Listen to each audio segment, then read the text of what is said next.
ડીસા જાગૃતિ complex ખાતે કોંગ્રેસ અનુસૂચિત જાતિ વિભાગની કારોબારી સમિતિની બેઠક યોજાઈ। જિલ્લા પ્રમુખના હસ્તે 50 જેટલા નવા હોદ્દેદારોની નિમણૂક કરાઈ। ડીસાની જાગૃતિ કોમ્પ્લેક્સ ખાતે કોંગ્રેસ અનુસૂચિત જાતિ વિભાગની કારોબારી બેઠક યોજાઈ હતી,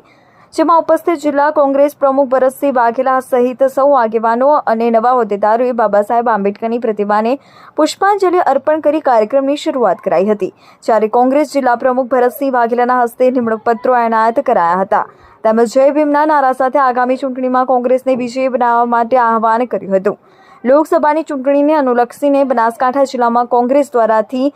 ચૂંટણી પ્રચાર પૂરજોશમાં થઈ રહ્યો છે, ત્યારે આજે ડીસામાં અનુસૂચિત જાતિ વિભાગની કારોબારી બેઠક યોજાઈ હતી, જેમાં જિલ્લા કોંગ્રેસ પ્રમુખ ભરતસિંહ વાઘેલાના હસ્તે નવનિયુક્ત 50 જેટલા સભ્યોને નિમણૂક પત્ર એનાયત કરાયા હતા। ત્યારબાદ તમામ સભ્યોને ઉપસ્થિત આગેવાનોએ જય ભીમના નારા લગાવી જો સંવિધાન કી રક્ષા કરેગા વહી દેશ पे રાજ કરેગાના નારા લગાવ્યા હતા અને આગામી લોકસભાની ચૂંટણીમાં કોંગ્રેસને વિજય બનાવવા હાકલ કરી હતી।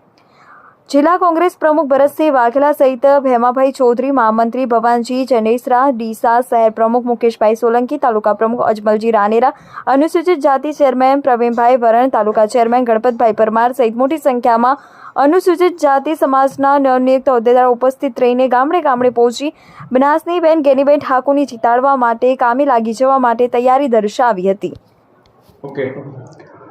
આજે ડીસા મુકામે અમારા એસસી સેલ ડિપાર્ટમેન્ટના ચેરમેન પ્રવીણભાઈ વરણની અધ્યક્ષતામાં સમગ્ર ડીસા શહેર અને તાલુકાના નવીન હોદ્દેદારોની આજે વિસ્તૃત કારોબારી બેઠક અને એમને નિમણૂક પત્ર આપી જે અમારા સિનિયર આગેવાનો હતા એમનું જિલ્લા કક્ષાએ એસસી સેલમાં પ્રમોશન આપ્યું અને તાલુકા શહેરના નવા પ્રમુખોની અને હોદ્દેદારોની નિયુક્તિ થઈ। બધાને હું દિલથી ખૂબ ખૂબ અભિનંદન પાઠવું છું। જે રીતે આજે આગેવાનો કાર્યકર્તાઓનો ઉત્સાહ અને ઉમંગ અને એમનામાં જે કોંગ્રેસ પ્રત્યેની એક કામ કરવાની ધગશ જોતાં મને સંપૂર્ણ વિશ્વાસ છે કે બનાસકાંઠા લોકસભાની ઉમેદવાર ગેનીબેન ઠાકોરને સમગ્ર જિલ્લાના દલિત સમાજ અને એસસી ડિપાર્ટમેન્ટે એવો નિર્ણય કર્યો છે કે એક બૂથ ઉપર અમારા બે યોદ્ધાઓ રહેશે અને એ કોંગ્રેસ તરફી મતદાન કરાવશે। સમગ્ર જિલ્લાની અંદર પ્રવાસ કરી અને કોંગ્રેસ સારા જે વોર્ડ છે, કોંગ્રેસની વિચારધારા ધરાવતાવાળા મત છે, એ વધુમાં વધુ મત 7મી તારીખે કોંગ્રેસ તરફી થાય એના આયોજન માટેની આજે મહત્વપૂર્ણ બેઠક હતી। ચોક્કસ ભારતીય જનતા પાર્ટી હંમેશા ભ્રામક લોકોને ગેરમાર્ગે દોરવાના ભ્રામક પ્રચાર કરી અને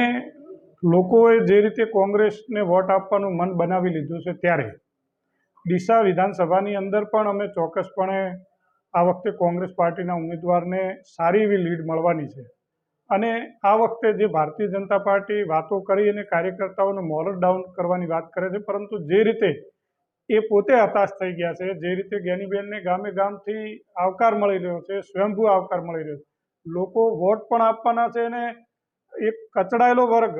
અન્ય સર્વ સમાજ પણ જ્ઞાનીબેનને વોટની સાથે નોટ પણ આપી રહ્યો છે, એટલે લોકોની લાગણી જ્ઞાનીબેન સાથે જોડાઈ રહી છે। એમાં ડીસા વિધાનસભાની અંદર હું માનું છું કે અમને સારામાં સારી લીડ મળશે।